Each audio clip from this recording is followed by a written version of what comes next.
Aunty, आप दीदी के हाथों में मेहंदी लगाकर शगुन की शुरुआत कर दो। मेहंदी वाली धानी ने मुस्कुराते हुए माला जी से कहा। हाँ, मैं अपनी बेटी के हाथों में शगुन की मेहंदी का टीका जरूर लगाऊंगी। कहते हुए माला जी ने धानी से मेहंदी का कोन लिया। आस्था के हाथों में मेहंदी लगाते हुए माला जी की आंखें डबडबा गईं, परंतु उन्होंने आंचल के कोने से नजर बचाकर पोंछ लिया। तभी वहां रोहन और उसके दोस्तों ने डीजे शुरू करवा दिया और तेज आवाज में गाने की बीट्स पर सभी थिरकने लगे।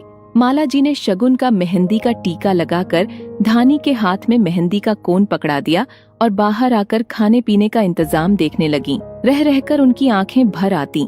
पीछे से रोहन कब से आकर उनको देख रहा था, उन्हें पता ही नहीं चला। जब वे अंदर जाने को मुड़ी तो रोहन बोला, माँ, आज वत्सल भैया की बेहद याद आ रही है। माला जी ने कहा, वत्सल तो हम सबके दिल में है, अभी आस्था को संभालना है। जी माँ। हाल में आकर रोहन आस्था के हाथों में मेहंदी लगी देखकर कहता है, दीदी लाओ, मैं भी एक टीका लगा दूं। आस्था की आंखों से आंसू बहते देखकर माला जी लाड से कहती हैं, कर दिया ना मेरी बेटी को परेशान। माँ, रोहन को कुछ न कहो, कहते हुए गला रुंध गया उसका। बाहर अड़ोसी पड़ोसी बात कर रहे थे। हिम्मत हो तो माला जी जैसी।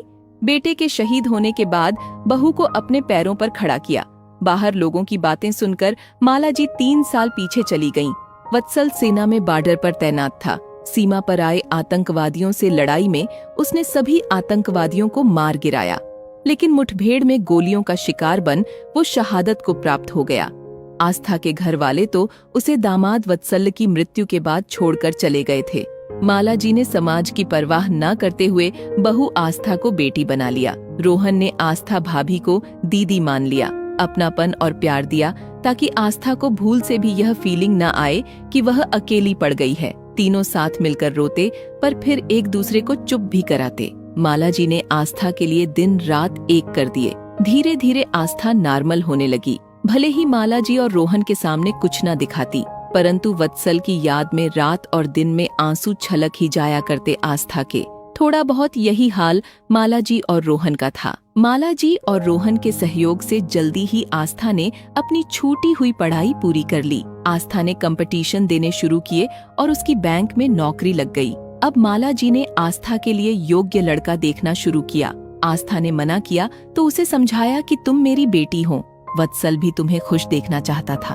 अभी उम्र ही क्या है तुम्हारी, घर ये तुम्हारा हमेशा अपना रहेगा और हम तुम्हारे अपने। तुम्हारी माँ यानी मैं और तुम्हारा भाई रोहन तुम्हारे साथ हमेशा खड़े रहेंगे बेटी।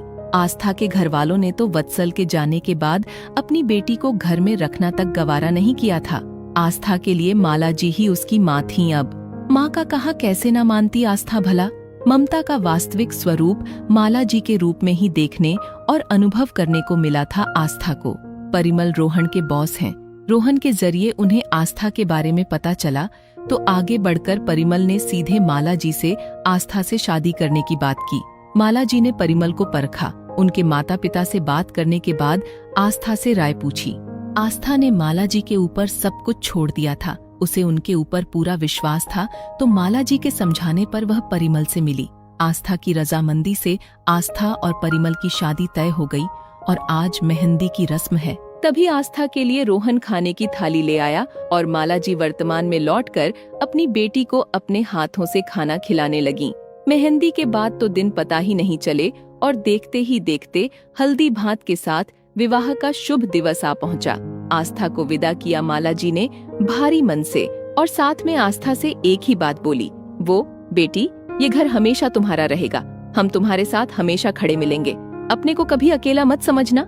आस्था सिसकियां भरकर रो पड़ी तो रोहन बोला, दीदी मेकअप खराब हो जाएगा। रोते रोते आस्था के होंठ मुस्कुरा उठे।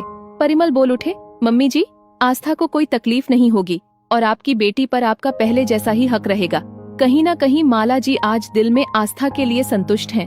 अपने बहू को अपनी बेटी बनाकर पैरों पर खड़ा किया और अच्छा जीवन साथी देखभाल कर बेटी का घर बसाया।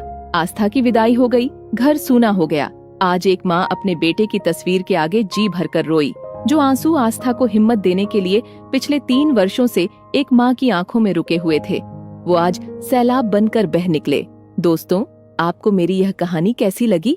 कमेंट सेक्शन में आपकी प्रतिक्रिया का इंतजार रहेगा। यदि आपको मेरी रचना पसंद आए तो कृपया लाइक और शेयर करें एवं अपनी अमूल्य राय कमेंट सेक्शन में साझा कीजिएगा। धन्यवाद।